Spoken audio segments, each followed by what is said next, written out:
Hello students, मैं अंजलि पयाल स्वागत करती हूँ आपका आईसीटी वर्चुअल क्लास में। कैसे हैं आप सब लोग? उम्मीद करती हूँ आप सब लोग अच्छे होंगे और अपनी लाइफ में बहुत बेहतर कुछ कर रहे होंगे। आज हम बात कर रहे हैं क्लास 11th की केमिस्ट्री की, जिसमें हमारा सेकंड चैप्टर चल रहा है स्ट्रक्चर ऑफ एटम, यानी परमाणु की संरचना की बात हम लोग कर रहे हैं। परमाणु की संरचना में हमने बहुत सारी चीजें देख ली थी। हमने स्टार्ट किया था परमाणु से और अलग अलग तरह की अवधारणाएं हमने इसमें पढ़ी थी कि आपका परमाणु कैसा होता है, किस तरह से उसके बारे में अलग अलग लोगों ने, फिलोसोफर्स ने अपनी अपनी बातें रखी। ठीक है, उसके बाद हमने क्या कहा था कि परमाणु में बाद में क्या कहे गए, जो आपका एटम है उसमें सब एटॉमिक पार्टिकल्स की बात हुई कि उसमें अलग अलग सब एटॉमिक पार्टिकल्स आएंगे, जिसमें हमने मेनली 3 तरह के पार्टिकल्स की बात की, आपका इलेक्ट्रॉन, प्रोटॉन और साथ में न्यूट्रॉन। ओके, इन तीनों की बात करने के बाद हमने क्या कहा कि सबसे पहले इलेक्ट्रॉन के बारे में पता लगाया गया और इलेक्ट्रॉन का फ्लो ही आपके क्या होते हैं, इलेक्ट्रिसिटी बताता है। तो वहीं हमने किसका लिया था, आपका फेराडे का एक्सपेरिमेंट लिया था, जिसको बहुत अच्छे से समझा था, जहां पर हमने क्या बोला कि फेराडे ने क्या किया, एक ग्लास ट्यूब ली थी, ग्लास ट्यूब जो कि सील्ड थी, उसके अंदर 2 मेटल की इलेक्ट्रोड्स लगाई थी। एक को उन्होंने नेगेटिवली चार्ज कैथोड कहा था, दूसरे को पॉजिटिवली चार्ज एनोड माना था। ठीक है, उस ग्लास ट्यूब के अंदर वो वैक्यूम था, वैक्यूम क्रिएट किया गया या निर्वात जिसे हम कहेंगे। साथ ही लो प्रेशर बेल्ट वहां पे क्रिएट की गई और हाई वोल्टेज से एनोड और कैथोड को क्या किया गया, कनेक्ट किया गया। ओके, यानी उन दोनों को कनेक्ट करके आपका हाई वोल्टेज वहां पर दिया गया। ठीक है, 10,000 वोल्ट के आसपास वोल्टेज रखा गया और साथ ही एक वैक्यूम पंप वहां पर लगाया गया उस ग्लास ट्यूब पे, ताकि वो क्या कर सके, उस जो वहां पर अक्रिय गैस डाली गई, हीलियम उस टाइम पर डिस्कवर्ड थी, तो हीलियम वहां पर रखी गई, उसको उसकी जो क्या है कंसंट्रेशन है, या उसको क्या करने के लिए, आपका संतुलित रखने के लिए, दाब को संतुलित रखने के लिए वैक्यूम पंप वहां पर एक लगाया गया था। जैसे ही आपका वोल्टेज दिया जाता था उसको, तो क्या होता था, कैथोड से एनोड की तरफ कुछ रेज जाती थी और उन रेज का पता लगाने के लिए एनोड को क्या कर दिया गया, स्लिट में डिवाइड कर दिया गया, या क्या बोलेंगे, एनोड जो थी उस पर होल कर दी गई और एनोड के ठीक पीछे एक क्या लगा दी गई, फ्लोरिसेंट ऑब्जेक्ट लगा दिया गया, या आप क्या कहते हैं कि जिंक सल्फाइड की वहां पर पॉलिश कर दी गई। ओके, जिंक सल्फाइड अपने आप में फ्लोरिसेंट का काम करता है, यानी अगर उस पर लाइट पड़ती है तो वो ग्लो करता है, चमकता है।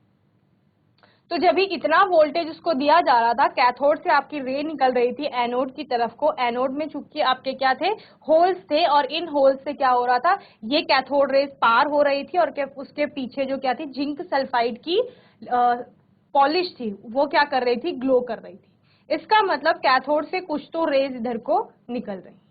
फिर क्या किया गया कि कैथोड से जो रेज निकल रही हैं उनको देखने के लिए, चूंकि वो कैथोड से निकल रही है, कैथोड अपने आप में निगेटिवली चार्ज है, तो क्या समझा गया कि ये भी निगेटिवली चार्ज होंगे, और उसको समझने के लिए उसके ऊपर और नीचे थॉमसन ने क्या किया था, आपका मेटल्स के निगेटिव और पॉजिटिव टर्मिनल्स क्रिएट कर दिए थे। तो ये जब वहां पर पॉजिटिव और निगेटिव टर्मिनल्स आपके लगा दिए गए, वहां पर भी फ्लोरिसेंट ऑब्जेक्ट लगा दिए, तो क्या हुआ, जो निगेटिव यहाँ से निकल रहा था, ऊपर आपका निगेटिव लगा दिया, नीचे पॉजिटिव, तो निगेटिव क्या होता है, निगेटिव से तो दूर भागेगा, लेकिन पॉजिटिव से क्या होगा, अट्रैक्ट होगा। तो वो यहाँ से निकल के पॉजिटिव की तरफ को डिफ्लेक्ट हुआ और यहाँ पर जो फ्लोरिसेंट ऑब्जेक्ट था वो चमकने लग गया। तो यानी ये प्रूफ हो गया कि कैथोड से जो रेज निकल रही हैं वो कैसी हैं, निगेटिवली चार्ज्ड रेज हैं। ओके, तो वो निगेटिवली चार्ज रे या पार्टिकल की जिसकी बात हो रही थी, वही क्या था, इलेक्ट्रॉन।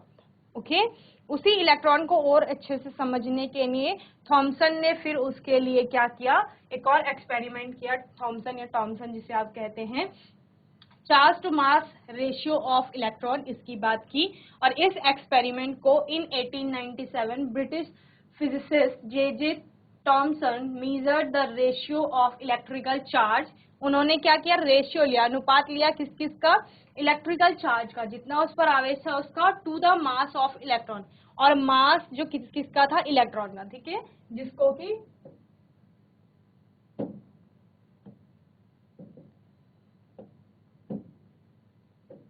एम ई से दिखाया गया था। यानी इलेक्ट्रॉन का जो मास होगा, इन दोनों के रेशियो की बात की।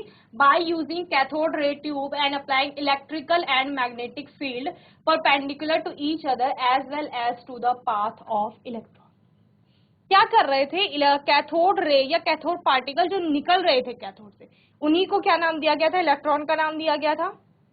अब क्या कहा गया, उन इलेक्ट्रॉन के पाथ में हम इलेक्ट्रिकल फील्ड और मैग्नेटिक फील्ड अप्लाई कर देते हैं, और ये अप्लाई करने पर क्या देखा जाएगा। ओके, तो क्या कर दिया, जो आपका इलेक्ट्रॉन्स मूव कर रहे थे, ठीक है, इलेक्ट्रॉन यहाँ कैथोड से निकल रहे थे, एनोड की तरफ को जा रहे थे, इनके पाथ में ये चल रही थी और यहाँ पे एनोड पे छिद्र कर दिया गया था ताकि आपका जो कैथोड से क्या हो जाए, कैथोड की रे या इलेक्ट्रॉन पास हो जाए। ठीक है, यहाँ पर आपका फ्लोरिसेंट फिल्म या पॉलिश कर दी गई थी जो ग्लो कर रही थी, चमक रही थी। ओके, इसके पाथ में यहाँ इलेक्ट्रिक फील्ड यानी वैद्युत क्षेत्र और मैग्नेटिक फील्ड यानी कि चुंबकीय क्षेत्र अप्लाई कर दिया गया।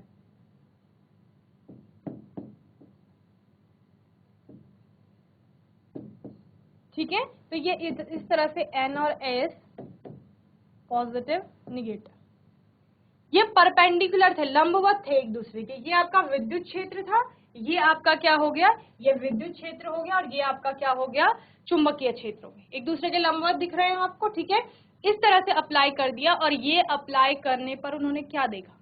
ठीक है, तो जिस तरह से क्या होता है, डिफ्लेक्शन होता है, वो यहाँ पर हम देखेंगे।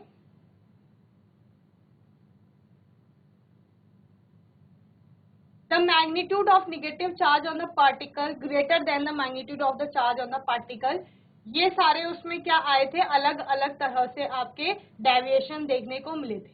When only electric field is applied, the electron deviation from their path and hit the cathode ray tube at point of A। क्या कह रहे हैं कि जब भी सिर्फ क्या हो रहा था, इलेक्ट्रिकल फील्ड अप्लाई किया जा रहा था। इस वाले एक्सपेरिमेंट को समझिए, ये आपका A पॉइंट है, यहाँ पर ये आपका B पॉइंट है।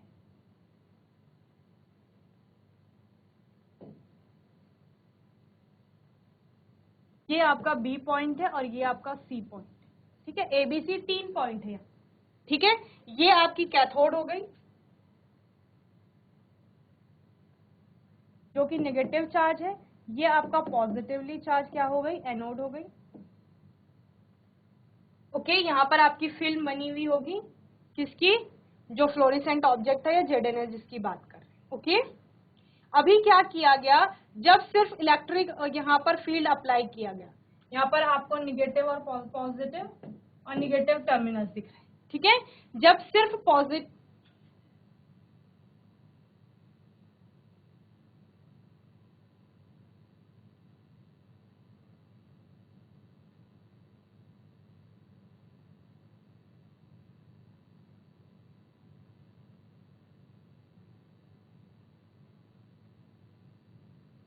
जब ही सबसे पहले डिफ्लेक्शन नहीं है तो आपकी रे डायरेक्ट जा रही है, जब वहां पर कोई इलेक्ट्रिक फील्ड या फिर कोई मैग्नेटिक फील्ड अप्लाई नहीं किया गया। दूसरा क्या किया गया, सिर्फ इलेक्ट्रिक फील्ड अप्लाई करने पर आपकी जो इलेक्ट्रिक रे है वो एक ही तरफ को चली जाती है, इस तरफ, सिर्फ इलेक्ट्रिक फील्ड की बात कर रहे हैं। जब सिर्फ विद्युत क्षेत्र अप्लाई किया गया, विद्युत क्षेत्र हटाने पर क्या किया गया, मैग्नेटिक फील्ड अप्लाई किया गया, और मैग्नेटिक फील्ड क्या कहता है कि हाँ वहां पर डिफ्लेक्शन इस तरफ से सी की तरफ को हो गया। ठीक है, हमने क्या कहा कि जब ही ना तो विद्युत क्षेत्र था ना ही आपका क्या था, चुंबकीय क्षेत्र था, उस केस में डेविएशन नहीं था, यानी उसका झुकाव किसी भी तरफ को नहीं था, वो रे आपकी सीधे जा रही थी। जब क्या किया, उसमें इलेक्ट्रिक फील्ड अप्लाई किया गया तो वो डिफ्लेक्शन ए पॉइंट की तरफ को हुआ। ओके, वहीं पर जब चुंबकीय क्षेत्र सिर्फ अप्लाई किया गया, मैग्नेटिक फील्ड अप्लाई करने पर डिफ्लेक्शन सी की तरफ को हो गया। इतनी चीजें समझ में आई।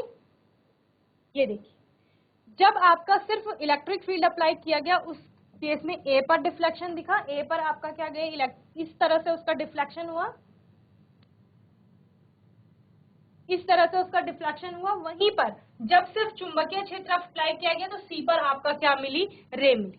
ठीक है, और उससे पहले हमने क्या कहा, जब ना तो इलेक्ट्रिक फील्ड था ना चुंबकीय क्षेत्र था, उस केस में सीधा आपका रे इस तरह से बी पॉइंट पर मिल रही थी। तो क्या इलेक्ट्रिक फील्ड और चुंबकीय क्षेत्र को इस तरह से लगाया जाए, इस तरह से संतुलन में लाया जाए कि जिस तरह बिना आपके चुंबकीय क्षेत्र के और वैद्युत क्षेत्र के वो बी पर आ रहा था, उसी तरह जब हम विद्युत क्षेत्र और चुंबकीय क्षेत्र दोबारा अप्लाई कर रहे हैं एक साथ, तो वो बी पर ही मिले। तो इस तरह से संतुलन में लाया गया कि वो बी पर ही आकर के मिले। ओके, इतनी चीजें समझ में आ गई किस तरह से उन्होंने अपना एक्सपेरिमेंट आगे किया। ओके, जो उन्होंने पहले ग्लास ट्यूब ली थी उसके साथ फ्लोरिसेंट फिल्म जो बनाई थी, स्क्रीन बनाई थी, उसी में उन्होंने सिर्फ वैद्युत क्षेत्र और आपके चुंबकीय क्षेत्र को क्या कर दिया, परपेंडिकुलर लगा दिया। ओके, परपेंडिकुलर लगाने के बाद उन्होंने क्या बोला कि अगर मैं सिर्फ वैद्युत क्षेत्र लगाता हूं तो उस केस में ये कैथोड रे ए पॉइंट पर मिलेगी, और अगर मैं सिर्फ चुंबकीय क्षेत्र लगाता हूं तो उस केस में वो सी पर जाकर मिलेगी। ओके, और जब ना ही विद्युत क्षेत्र था ना ही चुंबकीय क्षेत्र था, उस केस में वो बी पॉइंट पर मिल रही थी फिल्म पर। ओके, तो मैं विद्युत क्षेत्र और चुंबकीय क्षेत्र को इस तरह से संतुलन में लाऊंगा कि वो बी पर ही मिले। ओके, ये उन्होंने कर दिया। ओके, इस एक्सपेरिमेंट से आपको ये देखने को मिलता है कि किस तरह से पहले जब सिर्फ विद्युत क्षेत्र था तो ए पर गया, जब ये येलो कलर का चुंबकीय क्षेत्र अप्लाई कर दिया तो उसके बाद वो सी पर आ। Okay, Thomson argued that the amount of deviation, जितना अमाउंट में डेविएशन हुआ है किसका, पार्टिकल का, ठीक है, पाथ से, अपने रास्ते से पार्टिकल क्या हुआ, मूव हुआ है जब इलेक्ट्रिक फील्ड अप्लाई किया गया और फिर क्या किया गया, आपका चुंबकीय क्षेत्र अप्लाई किया गया, तो उस केस में भी क्या हुआ, डेविएशन हुआ। तो उसका अमाउंट किस चीज पर डिपेंड करेगा, there path in the presence of electrical and magnetic field depends upon, किस चीज पर वो निर्भर करेगा। ठीक है, तो फर्स्ट है the magnitude of the negative charge on the particle, greater the magnitude of the charge on the particle, greater is the interaction with the electric और मैग्नेटिक फील्ड एंड दस ग्रेटर इज द डिफ्लेक्शन। ठीक है, यानी उस particle पर negative charge की यानी ऋण आवेश की मात्रा जितनी ज्यादा होगी उतना ज्यादा वो अन्योन्य क्रिया करेगा इलेक्ट्रिक फील्ड और मैग्नेटिक फील्ड। ठीक है, क्या कहा, आवेश की मात्रा, ऋण आवेश की मात्रा जितनी ज्यादा होगी उतना ही वो विद्युत क्षेत्र में और चुंबकीय क्षेत्र में अन्योन्य क्रिया करेगा, और जिसके फलस्वरूप उसका डिफ्लेक्शन भी उतना ज्यादा होगा। ओके, पहला इस बात पर निर्भर कर रहा था। दूसरा, मैग्नीट्यूड का मतलब क्या है, उसकी वैल्यू जितनी ज्यादा होगी। ओके, सेकेंड आपका क्या है, the mass of the particle, lighter the particle greater the deflection. Okay, mass पर निर्भर करेगा, द्रव्यमान कण जितना हल्का होगा डिफ्लेक्शन उतना ज्यादा होगा, ये कह रहे हैं। ओके, दूसरा। तीसरा आपका क्या कह रहे हैं, the strength of the electrical and magnetic field, किस पर निर्भर करेगा, मैग्नेटिक फील्ड यानी चुंबकीय क्षेत्र और वैद्युत क्षेत्र की स्ट्रेंथ पर निर्भर करेगा। ठीक है, कितना अच्छा आपका वहां पर इलेक्ट्रिक फील्ड है या मैग्नेटिक फील्ड है। Okay, the deflection of electrons from its original path increase with the increase in the voltage across the electrodes or the strength of the magnetic field। क्या कहा जा रहा है, इलेक्ट्रोड के across जो वोल्टेज लगाया गया है अगर उसको बढ़ाते हैं तो उससे डिफ्लेक्शन बढ़ जाएगा, और दूसरा मैग्नेटिक फील्ड की स्ट्रेंथ को अगर बढ़ाया जाता है तो उस केस में भी आपका डिफ्लेक्शन बढ़ जाएगा। ओके, तो उन्होंने क्या किया था, इलेक्ट्रिक फील्ड अप्लाई किया, साथ में मैग्नेटिक फील्ड अप्लाई किया, दोनों को अप्लाई करने पर उन्होंने क्या देखा कि इलेक्ट्रिक फील्ड अप्लाई करने पर भी आपका इलेक्ट्रॉन क्या हो रहा है, डिफ्लेक्ट हो रहा है, साथ ही जो आपका क्या है, मैग्नेटिक फील्ड अप्लाई किया जा रहा है, चुंबकीय क्षेत्र अप्लाई किया जा रहा है, यानी चुंबक लगाए जा रहे हैं। ठीक है, उस केस में भी क्या हो रहा है, रे अपने पास से डिफ्लेक्ट हो रही है, यानी दिशा परिवर्तित कर रही है। जब वो सीधी जा रही थी अब सीधी न जाकर के थोड़ा डिफ्लेक्ट हो रही है, जहां हम सी पर डिफ्लेक्शन देख रहे थे। ओके, तो थॉमसन ने क्या कहा कि वो डिफ्लेक्शन किस किस बात पर निर्भर करेगा कि वो अपनी दिशा परिवर्तित किस तरह से करेगा। ओके, तो किस तरह से करेगा, पहला उसने बोला कि जो पार्टिकल यानी इलेक्ट्रॉन यहाँ से जा रहा है उस पे आवेश कितना है, अगर उस पे आवेश यानी कौन सा आवेश, ऋणावेश है, वो कैथोड से निकल रहा है जो ऋणावेशित है, उस ऋणावेश का मैग्नीट्यूड यानी उसकी मात्रा अगर ज्यादा है तो डिफ्लेक्शन भी ज्यादा होगा, ज्यादा डिफ्लेक्ट तो करेगा। दूसरा उन्होंने क्या कहा कि उसका द्रव्यमान देखेंगे हम कण का, अगर वो हल्का है उस केस में भी क्या होगा, इजीली डिफ्लेक्ट हो जाएगा या ज्यादा डिफ्लेक्शन देखने को मिलेगा। तीसरा उन्होंने क्या कहा कि वहां पर हम स्ट्रेंथ देखेंगे इलेक्ट्रिक फील्ड की और आपके मैग्नेटिक फील्ड की। ओके। इलेक्ट्रिक फील्ड क्या कह रहा है कि अगर आप इलेक्ट्रोड के अक्रॉस क्या कर देते हैं, वोल्टेज बढ़ा देते हैं, तो उस केस में भी आपका डिफ्लेक्शन ज्यादा होगा। और नेक्स्ट, जब आप मैग्नेटिक फील्ड की स्ट्रेंथ बढ़ा देते हैं तो उस केस में भी डिफ्लेक्शन ज्यादा देखने को मिलेगा। ओके, तो इतना आपको होपफुली समझ में आया होगा। जल्दी से आप इसको नोट करेंगे, साथ में ये वाला अपना फिगर बनाएंगे एक्सपेरिमेंट का जो है, और उसके बाद फिर जो 3 पॉइंट्स अभी समझाए मैंने उनको भी नोट करेंगे। ओके, फिर हम आगे बढ़ते हैं।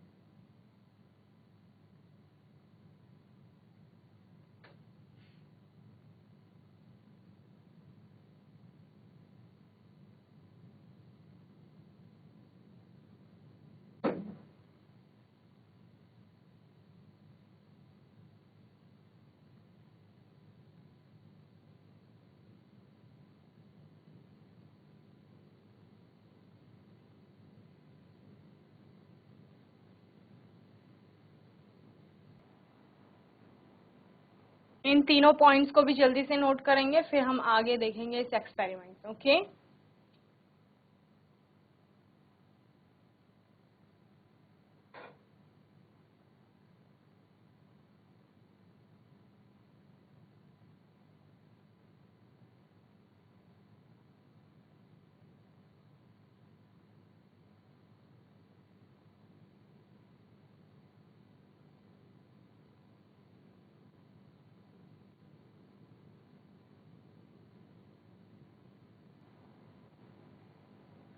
तो इस तरह से आपने थॉमसन का एक्सपेरिमेंट देखा, जिसमें उन्होंने क्या क्या बता दिया आपको कि किस तरह से इलेक्ट्रॉन का डेविएशन हो रहा है। और इसी के आधार पर हम क्या देखेंगे उनका, कि उन्होंने आवेश यानी चार्ज और मास के रेशियो की बात की थी, जिस अनुपात की बात की थी, तो वो उन्होंने ज्ञात की। ठीक है, तो इसमें क्या क्या बताया गया, when only electric field is applied the electrons deviate from there path and hit the cathode ray tube at point A.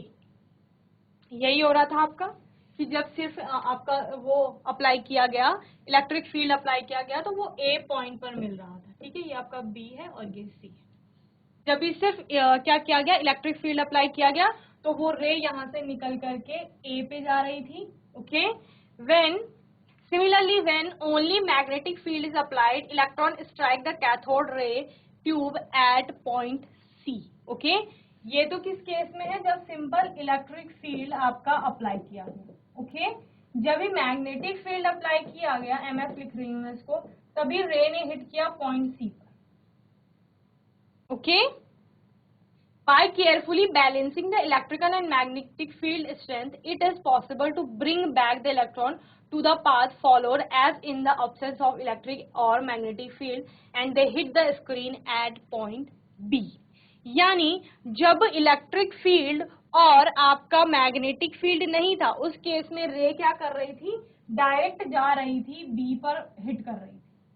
ठीक है, तो उन्होंने क्या कहा, हम इस इलेक्ट्रिक फील्ड को और इस मैग्नेटिक फील्ड को दोनों को बैलेंस कर लेते हैं, संतुलन में ला लेते हैं, और संतुलन में लाने के बाद इस तरह से संतुलित करेंगे कि वो अब की बार भी बी पर ही हिट करे, यानी सीधे जाए, उसमें डिफ्लेक्शन आए। तो ये किया गया by carrying out accurate measurement on the amount of deflection observed by the electron on the electric field strength और मैग्नेटिक फील्ड स्ट्रेंथ। ओके, तो इस तरह से स्ट्रेंथ को चेंज किया गया, और उसके बाद चार्ज ऑन द इलेक्ट्रॉन की बात की कि इलेक्ट्रॉन पर आपका चार्ज किस तरह से आएगा। ओके, तो पहले हमने यहाँ पर किसकी बात की, E बाय एमई की बात की, यानी जो आपका क्या है, इलेक्ट्रॉन है। ठीक है, उसका जो चार्ज है, E का मतलब क्या होता है, चार्ज। E किसके लिए आता है, चार्ज। और किसके चार्ज की बात कर रहे हैं, इलेक्ट्रॉन की बात कर रहे हैं, क्योंकि उसी की डिस्कवरी हम यहाँ पर देख रहे हैं। और जब भी आपका क्या आ रहा है, एम ई का मतलब क्या है, मास ऑफ इलेक्ट्रॉन। ओके, तो ये मिलिकन के एक्सपेरिमेंट से प्रूव हो गया था, और यहाँ से हमने इसकी वैल्यू निकाल ली थी। ठीक है, ई बाई एम ई की वैल्यू, जल्दी से इसको नोट करेंगे, फिर हम आगे ये कैलकुलेट करेंगे। ओके,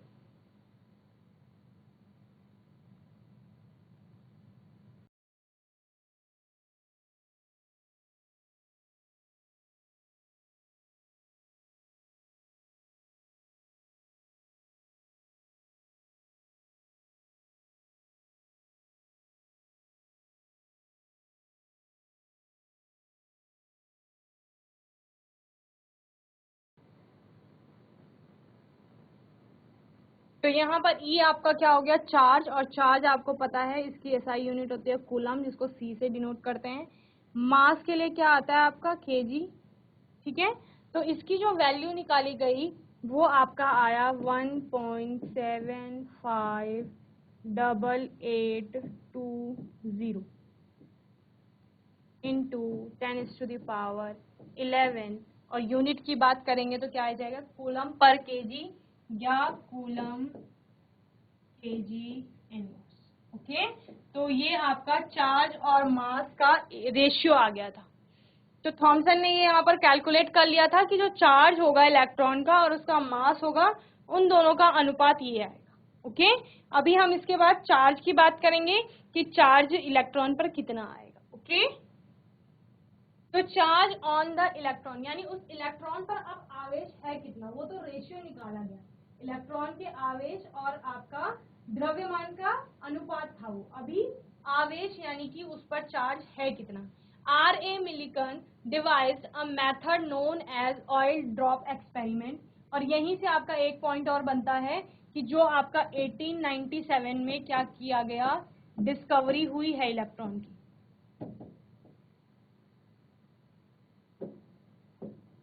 वो किसके द्वारा हुई है, जे थॉमसन के द्वारा हुई। ठीक है, ये पॉइंट याद रखना, यानी इलेक्ट्रॉन की खोज किसने की है, जे थॉमसन का नाम वहां पर आता है, और 1897 में उन्होंने ये किया। ओके,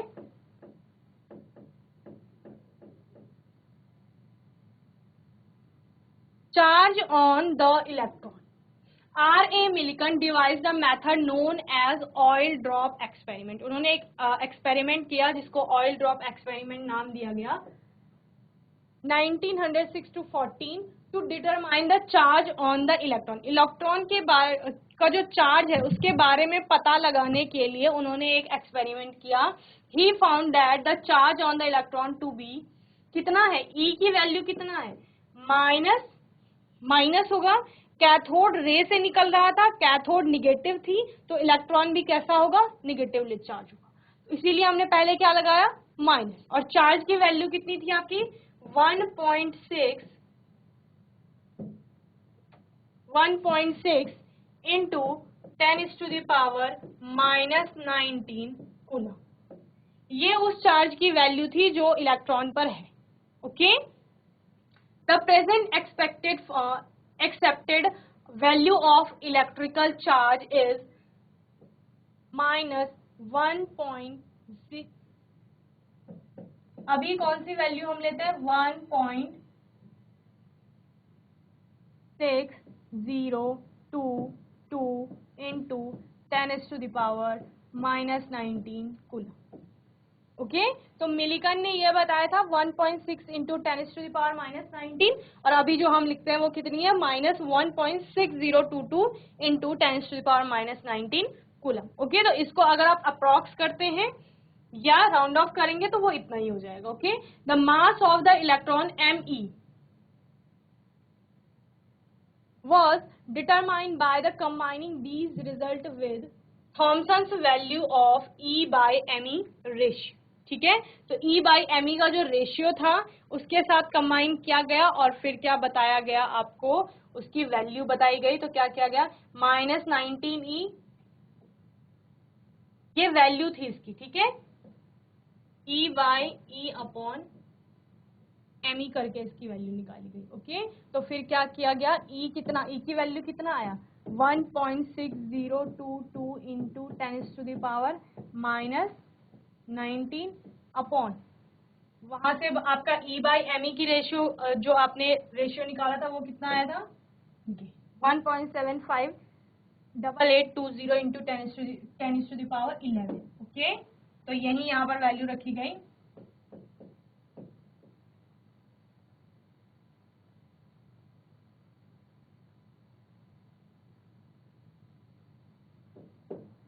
ये वैल्यू निकाली गई और कैलकुलेट किया गया 9.1094 इंटू 10⁻⁻31। ओके, तो इस तरह से ये कैलकुलेट किया गया। ओके, जल्दी से इसे नोट करेंगे फिर हम आगे बढ़ेंगे।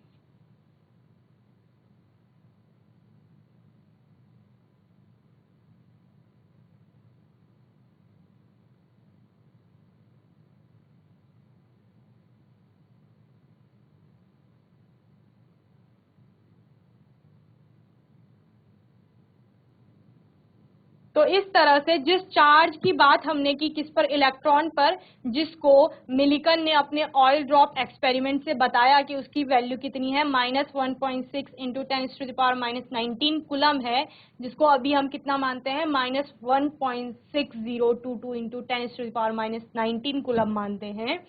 उसके आधार पर, क्योंकि ई की वैल्यू हमें पता चली, आवेश की पता चल गई है, और उनके पास दूसरा क्या था, थॉमसन ने जो क्या किया था, E/me, यानी इलेक्ट्रॉन पर जो चार्ज था और उस पर मास था, उन दोनों का जो रेशियो निकाला था, जिसकी वैल्यू कितनी थी, 1.758820 इंटू 10⁻11 कूलम पर केजी में जो वैल्यू थी, द्रव्यमान और उसके साथ आवेश का जो रेशियो उन्होंने निकाला था। ओके, दोनों रेशियो आपके पास थे। तो इससे थॉमसन ने क्या किया, मास निकाला, यानी द्रव्यमान कैलकुलेट किया, किसका, इलेक्ट्रॉन का, कि उस इलेक्ट्रॉन जिस पर कि हमें चार्ज पता है, आवेश पता है, और उसके आवेश से द्रव्यमान का रेशियो पता है, तो वहां से हम क्या कैलकुलेट कर लेंगे, मास, यानी कि द्रव्यमान कैलकुलेट कर लेंगे, किसका, उस इलेक्ट्रॉन का।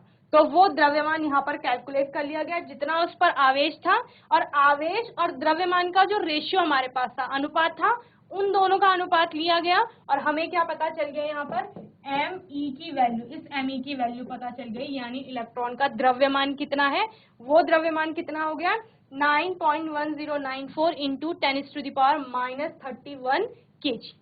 ओके, तो ये आपका क्या हो गया, इलेक्ट्रॉन का द्रव्यमान।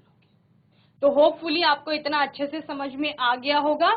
तो यहाँ पर हमने कितनी चीजें हमारी क्लियर हो गई हैं, इलेक्ट्रॉन जो कि क्या है, सब एटॉमिक पार्टिकल है आपके, किसका, एक एटम का। एटम के अंदर इलेक्ट्रॉन पाया जाता है, किस रूप में पाया जाता है, न्यूक्लियस के चारों ओर चक्कर लगाता। ओके, वो एक्सपेरिमेंट कहाँ से शुरू हुआ, उसकी खोज कहाँ से, जब हम कह रहे थे कि 50s में, जब किसने किया, फेराडे ने एक्सपेरिमेंट किया, उनके साथ कुछ और साइंटिस्ट थे जिन्होंने ये एक्सपेरिमेंट करना शुरू किया। और फेराडे ही नहीं, किसकी बात की थी, चार्जेस के फ्लो की बात की थी, यानी इलेक्ट्रिसिटी की बात की थी। तो वो चार्जेस का फ्लो कहाँ से आया, जब उन्होंने दो क्या ली, मेटल की रॉड ली या इलेक्ट्रोड्स ली, ग्लास ट्यूब के अंदर उनको सील कर लिया अपने एक्सपेरिमेंट में, और उस पर एक वैक्यूम पंप लगा लिया, साथ ही ग्लास ट्यूब के अंदर क्या रखा, उसको वैक्यूम क्रिएट किया वहां पर, यानी निर्वात में रखा, और लो प्रेशर बेल्ट वहां पर क्रिएट की। साथ ही उन एनोड, जो आपकी इलेक्ट्रोड्स थी, कैथोड और एनोड, कैथोड कैसी थी, निगेटिवली चार्ज, और वहीं पर एनोड कैसी थी, पॉजिटिवली चार्ज थी। ओके, उन पर हाई वोल्टेज दिया गया। हाई वोल्टेज क्रिएट करने पर क्या हो रहा था, कैथोड से कुछ रे निकल रही थी, रेज निकल रही थी, ऐसा वो मान रहे थे, पर अब रेज क्या है, विजिबल नहीं है, दिखाई नहीं देती हैं, ना किसी भी प्रकार का उनको ऐसी सूचना मिल रही थी, उसको सिर्फ क्या कर सकते थे, फील कर सकते थे। और वो फील करने के लिए उन्होंने क्या किया कि पहले तो ऐसे बोलते हैं कि थॉमसन ने क्या किया था कि उनके बीच में एक ऐसा ऑब्जेक्ट रखा जो शेडो क्रिएट करे। तो शेडो एनोड की साइड को क्रिएट हुआ, दैट मीन्स कि जो रे है वो कौन सी साइड से आ रही है, कैथोड की साइड से आ रही है, क्योंकि जिस साइड से लाइट आएगी उसके ठीक विपरीत क्या बनती है, परछाई बनती है।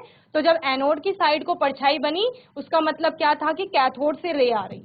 अब उस रे को और अच्छे से समझने के लिए क्या किया गया, फ्लोरिसेंट आपकी स्क्रीन लगाई गई, और वो स्क्रीन एनोड के ठीक पीछे लगाई गई, और अभी उन रेस को पास होने के लिए जगह चाहिए थी, तो एनोड को स्लिट कर दिया गया, बीच से काट देंगे, या क्या कह देंगे कि उसमें होल कर दिए, ताकि कैथोड रे को गुजरने के लिए स्थान मिल सके। ओके, तो कैथोड रे जब एनोड के से पास हुई, तो फ्लोरिसेंट जो स्क्रीन थी वो चमकने लग गई। ठीक है, जब उसमें चमक उत्पन्न हुई, इससे क्या कंफर्म हो गया कि कैथोड से रे निकल रही हैं, और ये रेज जो हैं वो कौन सी तरह के होंगे, ये देखने के लिए क्या किया गया, उस ग्लास ट्यूब के ऊपर और नीचे की साइड को, या दो साइड्स को क्या कहते हैं, निगेटिव और पॉजिटिव टर्मिनल्स बनाए गए, ताकि डिफ्लेक्शन देखा जाए। तो जो रे पहले सिंपल जा रही थी, उसका डिफ्लेक्शन पॉजिटिव एंड की तरफ को हुआ, पॉजिटिव टर्मिनल को, यानी उसका आकर्षण था पॉजिटिव की तरफ को। तो पॉजिटिव की तरफ कौन आकर्षित होते हैं, जो निगेटिवली होगा। तो यानी जो कैथोड रे से पार्टिकल निकल रहे थे वो नेगेटिवली चार्ज थे, और उन्हीं को क्या नाम दिया गया बाद में, इलेक्ट्रॉन नाम दिया गया, जिसको किसने बताया फिर, थॉमसन ने बोला कि यही क्या है, इलेक्ट्रॉन है। उस इलेक्ट्रॉन और उसके आवेश और मास के रेशियो के लिए फिर क्या किया गया, थॉमसन के द्वारा एक और एक्सपेरिमेंट किया गया, जहां पर उन्होंने क्या किया कि इलेक्ट्रिक फील्ड और मैग्नेटिक फील्ड क्रिएट किया। उन्होंने पहले इलेक्ट्रिक फील्ड जनरेट किया, वहां पर इलेक्ट्रिक फील्ड लगाने पर क्या देखा कि डिफ्लेक्शन ए पॉइंट पर जा रहा था, मैग्नेटिक फील्ड क्रिएट किया तो डिफ्लेक्शन सी पॉइंट पर जा रहा था। जब ही ना इलेक्ट्रिक फील्ड था ना मैग्नेटिक फील्ड था, तभी आपकी जो रे थी वो सीधे जा रही थी बी पर।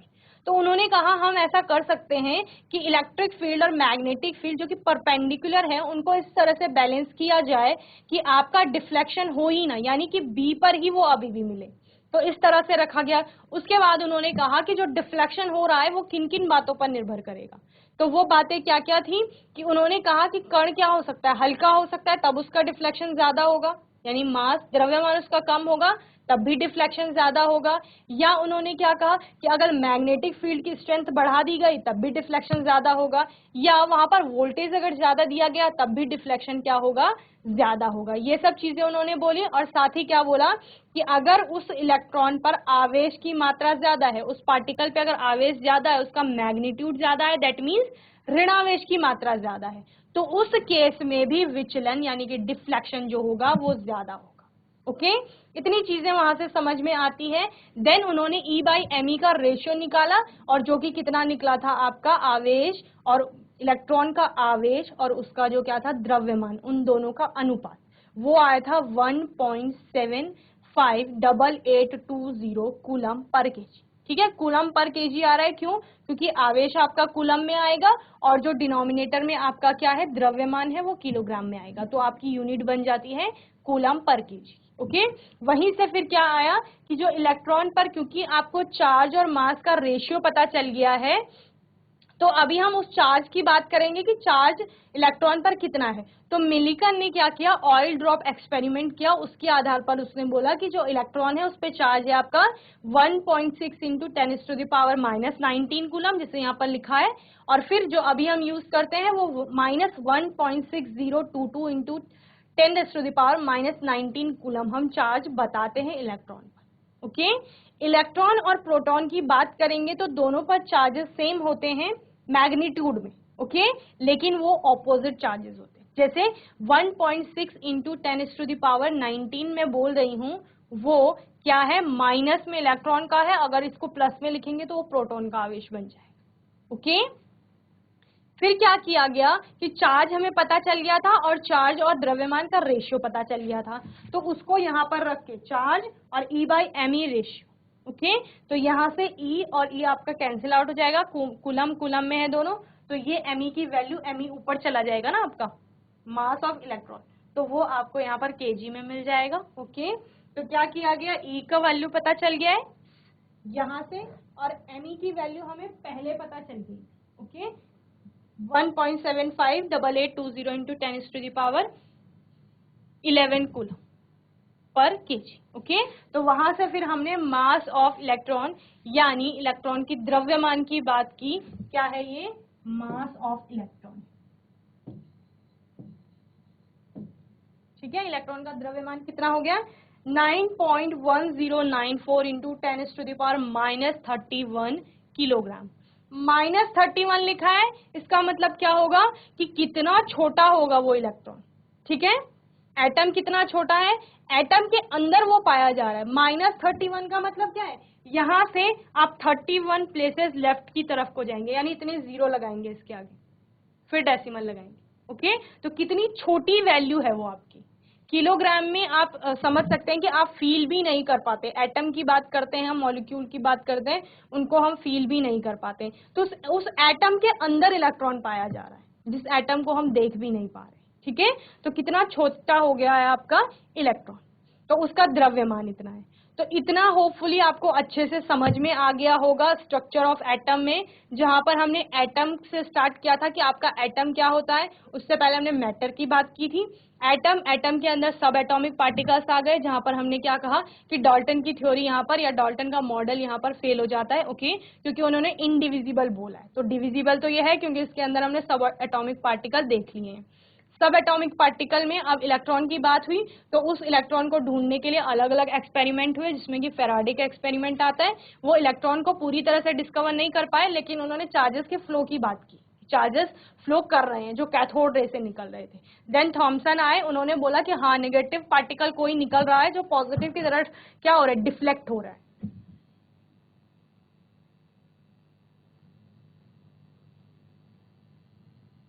तो उन्होंने क्या कहा कि वो नेगेटिव पार्टिकल जो है वो पॉजिटिव की तरफ आ रहा है, दैट मीन्स कि वो नेगेटिव पार्टिकल क्या है, आपका इलेक्ट्रॉन है। इसीलिए जब भी इलेक्ट्रॉन की डिस्कवरी की बात होगी तो किसका नाम आएगा, जे टॉमसन का आएगा, जिन्होंने 1897 में क्या ढूंढा था, इलेक्ट्रॉन की खोज की थी। चार्ज बाय मास रेशियो हमने देख लिया है, चार्ज देख लिया इलेक्ट्रॉन पे, मास देख लिया, ये आपको लर्न करनी है टर्म्स, ओके।